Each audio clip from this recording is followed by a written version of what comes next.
G'day fellas, welcome to the Virginia Fast Fortress Guide for the United States. In this game we're going to be taking a look at a build order that I've developed over the last couple of days and exactly how to execute it with Virginia and the United States. So if you're interested in seeing this build order in detail and using or having a reference for it, then on the Discord I've uploaded some resources where you can actually take a look through everything and sort of keep it on your second monitor, because there is a lot of information that's going to be sort of coming your way with the United States, and it does get quite overwhelming. So I've created this resource for you to follow. So we've got the deck, we've also got the build order on top of that, and then on the right hand side you can see we've got the two states that we're going to be using to age up in this build order. So starting off, we've prioritized picking up all of our crates, making sure that we get our XP crate down as quickly as possible, and then dropping a house as well as a market, because if we build those buildings, we're going to be getting more XP closer to our first shipment. We need that first shipment in straight away. We picked up another treasure here. I think this is a coin treasure if I remember correctly. And coin treasures are very, very important in the early game for the United States. I would say probably one of the most important treasures. Obviously you want food, but coin is probably just as good as wood, to be honest, because it enables you to get that bank out much faster. So up to a fair amount of coin already, and we haven't even shipped in our capitalism card. So the capitalism card, it's a buffed card for the United States. So it's going to be providing 1.5 coin per second. Now that's unrateable coin. You've got to keep that in mind. That is unrateable coin. It's always going to be trickling, never going to go idle. So really important. And just keep... every single treasure I'm finding, I'm just killing the guardians on it. It's really important for the United States, in my opinion, to do this, just because you get your shipments that much faster. So if I find a treasure, even if it's, you know, suboptimal, I'm still just going to kill the guardians on it. Even if I find like a stray doggy or something like that, I don't care. I'll just kill it. And then so now moving towards that age up time. So I've got 13 population at the moment, and just scouting out the opponent's base. So we'll just pause and take a quick look at the deck. So in the first age, you can see that we've got our 3 cards there. We've got the first card, which is capitalism. We've already sent that one. That one is on the way. The second card that we've got for the first age are our Irish immigrants. And the third card that we've got are the Dutch immigrants. So we will be sending those Dutch immigrants as quickly as we can.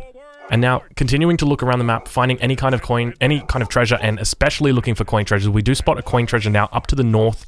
So going to be heading up there. Aim to get that as quickly as possible so that we don't have to worry about mining as much coin for that Dutch ager or for that Dutch immigrant. So it's going to cost us 350 coin. That's our goal. We want to get to that. That's going to be our basic build order. So from here, we're doing capitalism into the Dutch immigrants. And then we're going a new card that is unique to the United States, known as, I think it's Hamiltonian Economics. And then from there, we'll be taking one of our unique cards, which will be unique to Virginia. So I spot his explorer heading over towards this treasure, and I say, you know what, I'm just going to sit here quietly, sneaky, not going to do anything. But then his explorer comes over and comes and does a bit of an inspection, and I think, oh, bugger, he's found me. And so I just sort of do a loop around. I know that he's going to want to go for that, but now we do see the age up in queue for Virginia. Slowly, I'm clicking on it. I'm wondering, why is it taking so long? You know why it's taking so long? Because I don't have any settler shipments. I've only got that coin trickle, and as a result, it means it takes a little bit longer for me to age up. So now doing that loop around, heading back towards that treasure eventually. Our second shipment is in. We're waiting for it. Once we hit that 350 coin, here it comes. There it is, the Dutch immigrants. So now that we're in the transition period, what we're going to be doing is aiming to get hunting dogs. So moving a couple of villages over to wood, sending a couple of villagers out to do our herding. And then once we've built up enough coin, so I've somewhat over-gathered coin, but we do have quite a fair bit because of that trickle, and then moving villagers over to coin. Now, my explorer does manage to spot his explorer fighting this treasure, and we managed to take the treasure, so plus 75 coin for the good guys going in right there. And we've got that bank that's about to pop out, so when it comes to banks, typically you want to put them in front of your town center. You don't really need to hide them in the back. They've got a lot of hit points, so don't feel too worried. I probably misplaced mine. Probably would have put it out the front if I could do it again, but it's not a terrible spot. But watch the experience that happens. Watch what happens on our flag. Get ready. Boom. Look at that. Our experience literally just filled, like that was, what, about half the experience for the third shipment that the bank just did.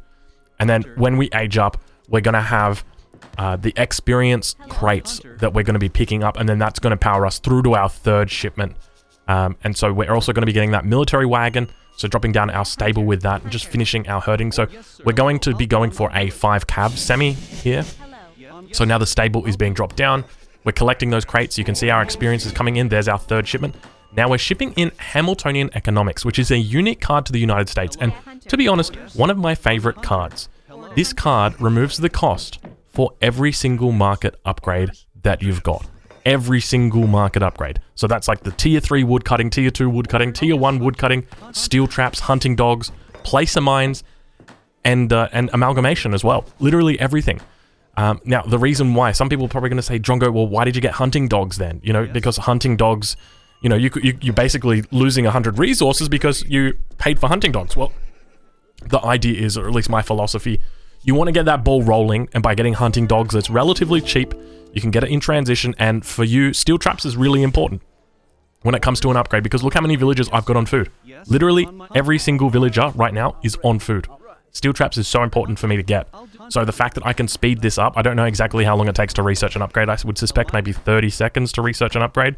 The fact that I get to speed up steel traps, just that extra little bit is going to really drive that economy home. So now we've got our 5 hussars out. They're heading towards Harrison's base. And from here, we're just saving up for our age up. Our next shipment has come in, and we are sending our unique card, which is the Virginia General Assembly. We're going to be talking a lot about this card. It's definitely a very interesting card. And now moving in to Harrison's base, looking just to idle him. You can see he's got 2 banks up at least with a barracks behind. There's the 3rd bank we scout, just looking to see if we can get a cheeky villager kill. That villager manages to get into the town center. No pikemen popped out just yet, so we just moved to the north and managed to spot a single villager that's out there. He is trying to pop out some villagers onto the coin mine and splitting a couple back. But I do tab back without realizing that his pikeman popped out, only realizing now, and losing a couple of hussars needlessly. There's 2 that go down. And back home, we're going to be having our shipment just arriving right now. So we've got that state capital. Now, keep in mind that state capital is going to give us a bunch of experience as well. It's like a bank on steroids. I think it's 300 experience when a bank is like 140. So watch again, the flag. Just keep watching that flag in the bottom right-hand corner. It's going to go, there it goes. That's that next shipment coming in. And so now we're researching statehood. We're just going to pause it right there and take a look exactly what statehood does. So statehood is going to decrease the amount of training time that it takes for you to get to the next stage. So the next federal state you research or are researching will age up 50 seconds faster and grant twice as many experience crates. So with the United States, you're already getting, for age 2, you get 200 experience, age 3, 300 experience, age 4, 400 experience. Now we're getting 300, because we're going up to age 3, times 2. So we get 600 experience in crates. So we've got to gather from those crates. It's not free. It doesn't just go straight into our bank or our inventory. Now, there are a couple of other researches that you can do, but statehood is the one I'm opting for here, just because I want to age up all that a little bit faster. And now keep in mind that that can be researched when you're mid-age up as well, and then just almost like pop you up instantly. Now, going to pick off another villager here. We managed to get a 2nd villager, trying to avoid dying to the pikemen though, and our explorer is snared. We want to avoid losing our explorer, mainly because the explorer, the United States explorer, is worth a lot more experience to your opponent. It's like a war chief. You need to think about it like a war chief. I think it's 100 experience if it goes down. So you really want to avoid losing that bad boy. And now, just moving back towards our base, we've got that extra shipment in queue. And at this point, you can really see that the economy is beginning to take off. Now, we are going to go up with New Hampshire. So for anybody who has been paying attention, you would see that New Hampshire has a factory wagon in age 3. That's correct, a factory wagon in age 3. Now, the first time I heard that or saw it, I was like, no, there's no way this isn't overpowered. But keep in mind, okay, this factory wagon, you can't do the upgrades. You know the upgrades that are on like the top level? You can't do those upgrades. So it's only like the base rate. And you can't make heavy cannons. It's just the trickles. That's all you get. And so if you were like kind of going to math it out, I don't know exactly how many villages it would be worth, because like as the United States, you're always going to have those upgrades. But you can see that from here, we're in a pretty good spot with regard to our economy. We're not chopping any wood. We don't have our wood upgrades yet. You can see we're only getting gang saw now. So what I'm doing is if we pause it, you can see that my market rate right now is quite lower than the normal rate. And that's because with Hamiltonian economics, I'll put it up on the screen for you to have a look. There you go. It actually reduces the buy rate. So I think it reduces it by 10.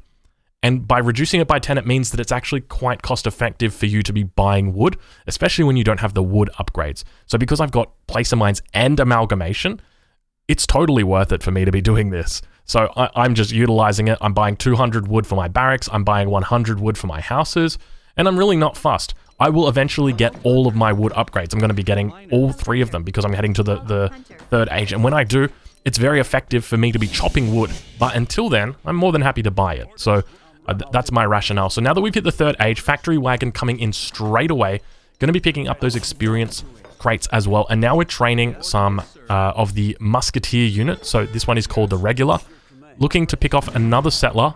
But just missing out very, very slightly. Wasn't really paying attention. Harrison's now hit the fortress age as well.